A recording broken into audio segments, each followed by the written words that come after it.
Welcome to the Lockdown Economy, a social nonprofit initiative by think tank AlterContacts to help small businesses and self-employed professionals overcome the challenges of the pandemic and reactivate the economy. I'm your host, Christiana Finnegan. Our guest today is Ashley Usiskin, the founder of Ammalosy. Hi, Ashley. How are you? Hi, Christiana. I'm doing great and really excited and privileged to be on this interview series. Thank you so much for joining us. Where are you located? I'm in Amsterdam, which has been lovely, but it's been raining today. But I'm sure the sun will be soon on its way. Yes. Summer is approaching. Yeah. Tell us, what do you do as a business? So I run Ammalosy Consulting, and it's a brand and business coaching and consultancy. And I particularly focus on founders and entrepreneurs of ambitious companies that have a positive impact, and have increasingly now started to focus on the cycling industry. Okay. Do you have any employees? No, I run the consulting by myself, but I also have partnerships and alliances where I team up with other experts that complement my services. Good. How did you start your business? Gosh, actually, I started it in 2018, and it was a consulting services that I had on the side, because actually at the same time I was a co-founder of a startup, which was an app business, and this was a way to pay the bills whilst I was in that startup mode, and I was offering project-based consulting services around branding and marketing. And yeah, since then I'm still involved in the startup, but more arm's length, and actually focusing a lot more of my time and energy on my own consulting business. Awesome. Very good. I'm curious, how did the lockdown and the pandemic affect your business? Yeah, it was unsurprisingly quite a brutal impact, simply because obviously my clients had to obviously dedicate budget to my consulting services, and they were impacted like pretty much everybody, but in a way that was quite brutal in terms of their revenues were pretty severely impacted. The resources and people within their teams either had to go on furlough or in a brutal sense had to be let go of. So it meant that they had less opportunity and time and budget to focus on brand and marketing, which they saw as being very important to their business, but not necessarily urgent, and particularly at the beginnings of the pandemic, during a period where it was in survival mode, and it was very much a case of looking at costs and budgets and what was going to allow them to stay alive. Right. Yes, I think that's true for a lot of businesses. What have you tried to stimulate your business in particular and to attract customers, even though they were in survival mode? Yeah, it's a good question. So actually, when the pandemic kicked in and there was this period of, I suppose, shock, and then a next stage of reflection, and then, okay, how can we adapt and be agile to this situation? There was a conscious decision I made as to, right, obviously now is not the time to try and get new projects, get new clients, or convince existing ones that they still needed my services. A lot of them went, and I offered to put them on pause. Some of them unfortunately had to be cancelled.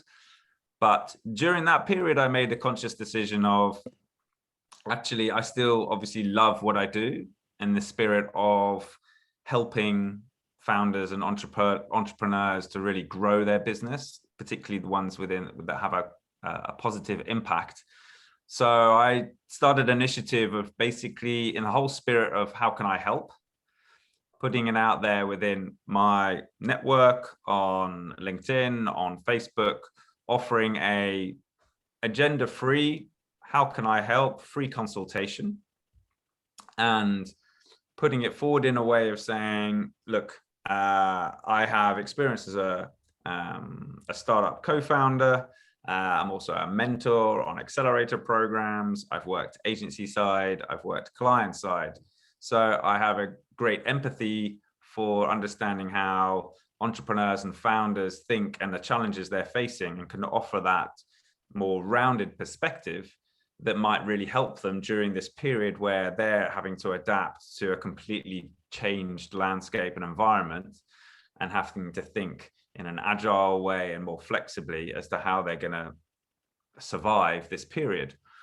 So with that initiative, I put it out there, and it became a really successful campaign where I ended up speaking to, I think it was over 25 different founders and entrepreneurs from multiple countries, from the US to France to Spain, UK, Israel, Australia.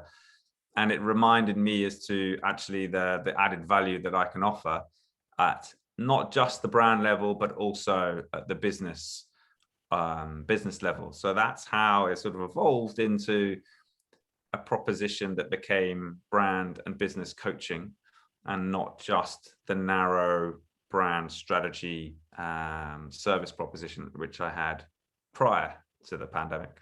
All right. I think it's really admirable that you went out there and, was willing to help.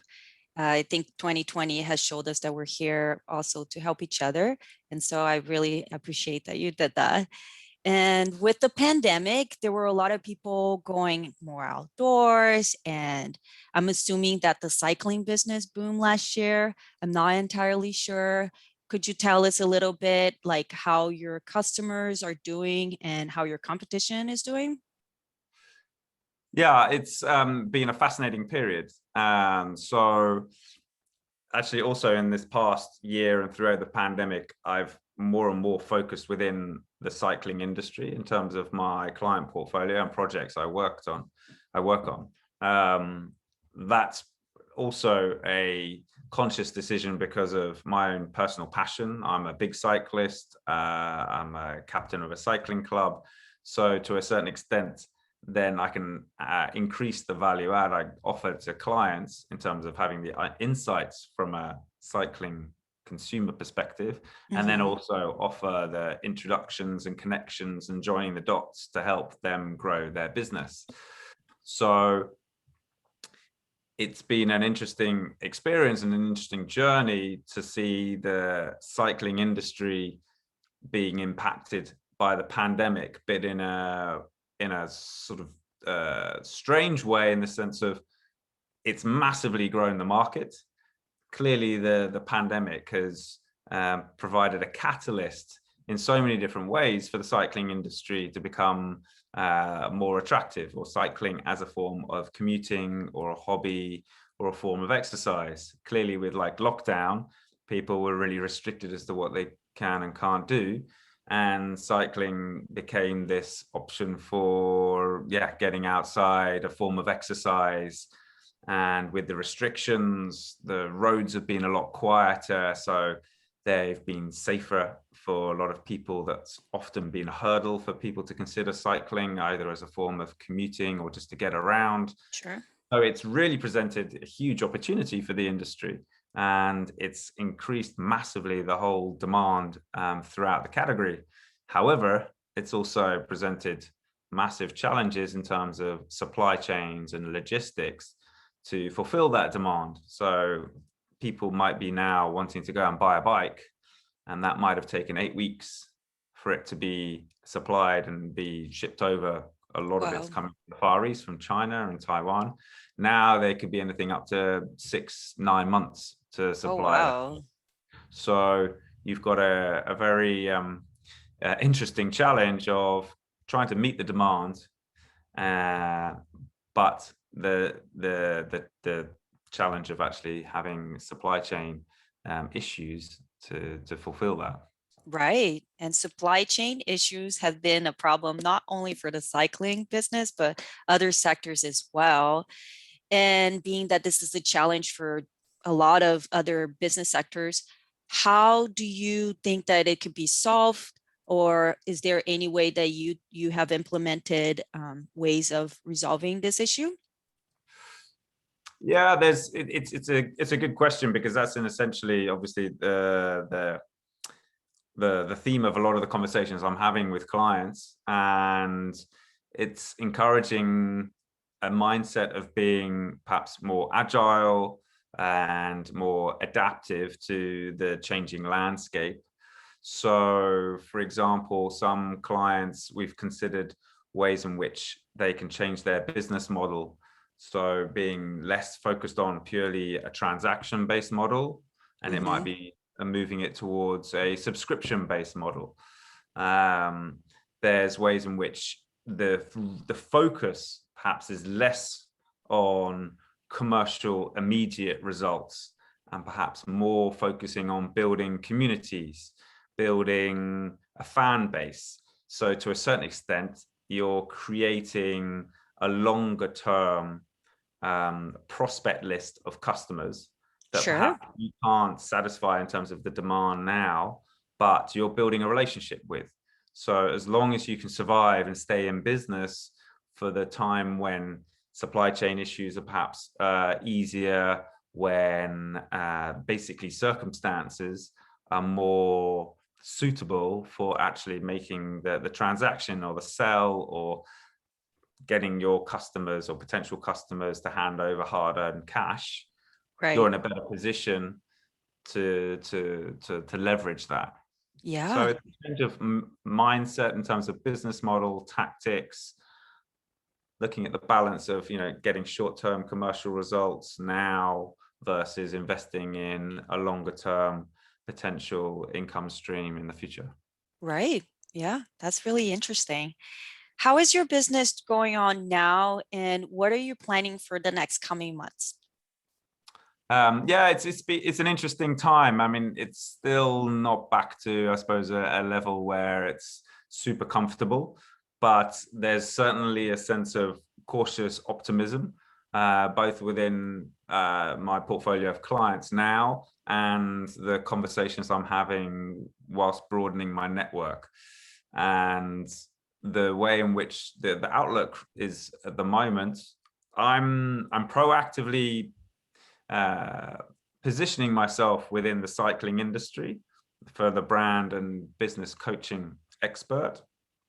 And I've found that that's a much easier way in terms of having conversations with people. It's a much easier hook for them to really understand as to what exactly I offer and who it's appropriate for. Right. Because, yeah, in my experience, I'm sure many consultants and businesses will endorse the fact that getting new customers and projects is most effectively done by word of mouth and referral, and giving people and your network and in those conversations a very easy hook as to, right, well, this is what you offer and this is who it's most appropriate for, is the easiest way for that referral to happen. Absolutely. So I proactively made a point of now positioning myself and focusing on founders and entrepreneurs and business owners in the cycling industry, as well as also forming alliances and partnerships with similar marketing services agencies, where my services and expertise is complementary to what they offer. Right. So I'm a member of a community of experts for a growth marketing agency that basically put together ad hoc teams depending on their client's brief and needs. So they can bring in a brand strategist on an ad hoc basis. And I also have the same arrangement with a more generic marketing agency, where they don't have brand as within their strategy team. So they can offer that to their client. And then also I'm part of, in a similar way, a app studio, development studio in the UK, who develop apps for tech companies, but they recognize actually the importance of bringing in brand into the discussion of developing their app, and then can offer my services at the appropriate moment in the development journey. So it's sort of two forms of creating business. One is very much proactively focusing on the cycling industry. And then the other form is through partnerships and alliances, where I don't actually need to be going out and generating the leads and finding new clients. It's more as and when it's appropriate for those partnerships and alliances to then offer my services as part of their overall proposition to their clients. Yeah, that sounds great.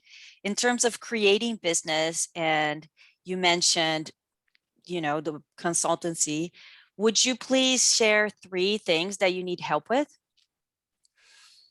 Yeah, it's a good question. So it's always going to be a sense of where I could most benefit is having introductions. So I'm always keen to meet and have conversations with ambitious founders and entrepreneurs, particularly within the cycling industry, because we talked about that's my sweet spot. In general, I think there's this encouragement of and spirit of how can we help each other. So in general, it's like, it's not necessarily an ask, but it's the more us as small business owners, people that are trying to create game-changing or positive impact ideas, that spirit of collaboration and partnership and how we can help each other is only going to help everyone. It's a win-win-win. Yeah, absolutely. So, yeah, in some sense, on a personal level, my ask would be, if people know of founders or entrepreneurs of game-changing brands or companies in the bicycle industry, wonderful, love to have a conversation. And then on the more generic level, the ask would be to just harness, I think, this spirit that's been generated through the pandemic of we're in this together. A solidarity spirit is going to be so much more beneficial to everyone if there's this sense of like, 1 + 1 = 3, rather than, okay, you're my competitor, so we're after the same slice of the pie. Yeah. I have a real strong philosophy that there's a big enough pie out there for everyone to have a slice. So Sure. Yeah, thank you so much, Ashley, for igniting the spirit of community. You mentioned your niche is the cycling industry. And as the city of Paris reopens, the mayor promised that the entire city would be bike friendly. The WHO is recommending walking and biking as an alternative for public transportation. The Biden administration also mentioned that we're trying to create a greener future. I see this as becoming this business booming in the next coming months and perhaps the next few years. How can people contact you? Well, if they, I think there's going to be links below in the YouTube clip, so they can visit my website, which is ammalosy.com. So that's AMMOLOSY. And they could check out my LinkedIn profile. Please do reach out, send me a message. Love to have a conversation, see where it goes. And as I said, the spirit will be, I'll try and help as much as I can. And if I can't help, there's most likely someone I know in my network who will be able to. So I'm more than happy to make that introduction. So yeah. Yeah. Awesome. Yes, the link for to contact Ashley will be in the description of this video. Thank you so much, everyone who watched this interview. I invite you to like this video and subscribe to this channel. On our channel, we have many more insights from many other countries and business sectors. I invite you to take a look and stay tuned. Thank you.